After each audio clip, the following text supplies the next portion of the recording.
Yes, I think India has great potential for the further economic development, especially since the Prime Minister Modi took the office. Then he attached a great importance to the manufacturing industry.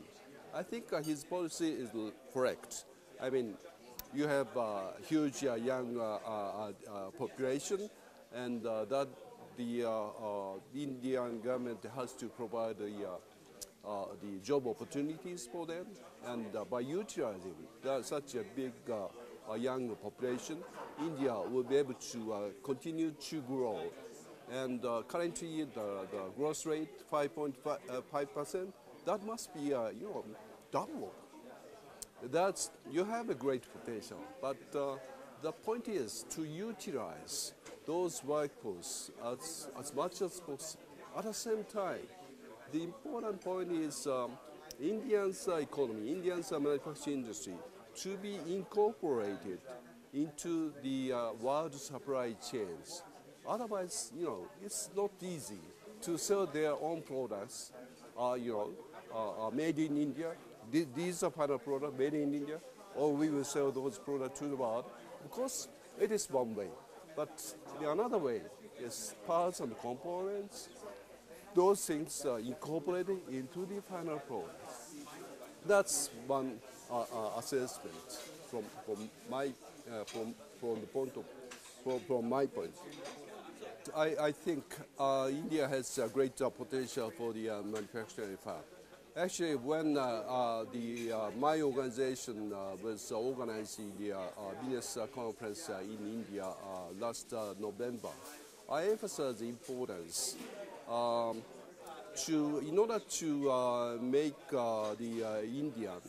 India as a manufacturing hub within Asia, try to protect manufacturing industry, current manufacturing industry. It's not the right way rather to open up to the international competition. That is the right way. So from that standpoint, so-called Regional Comprehensive Economic Partnership, RCEP, ASEAN Plus 6, this is quite important. So Indian manufacturing industry should utilize this opportunity to become a much more competitive industry. At the same time, the important point is for the India, the state government have the big administrative power.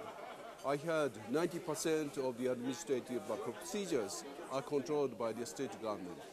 So in order to create a better business environment, the functions, the roles to be played by the state government is enormous. So they have to address the reform of administrative procedures of their states.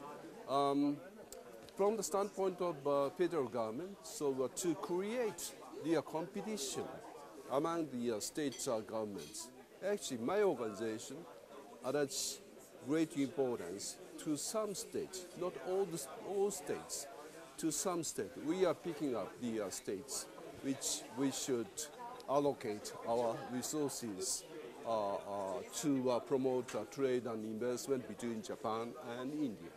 Yes, when Prime Minister Modi visited Japan, my organization and Nikkei Shimbun, I didn't say my organization name, JETRO. JETRO organized the business forum for him. 4,000 business people made application for that seminar. That's enormous, incredible. Regrettably, we have to decline 1,500 people. But anyway, 25,000, that's enormous audience. That's show how great interest Japanese business people have in the Indian economy. So this is the golden opportunity for both Indian government and Japanese government to work together to provide the business opportunities, to provide the better business environment to the Japanese companies as well as Indian companies. So we shouldn't miss this chance. Davos, there are more than 300 business sessions. I'm just covering about 10 sessions. It's so difficult for me to say, oh, Davos is like this. But my impression is, you know, so-called geopolitics is back. So even in the case of trade, the discussion on trade issues, geopolitics will play a bigger role in comparison with the previous years.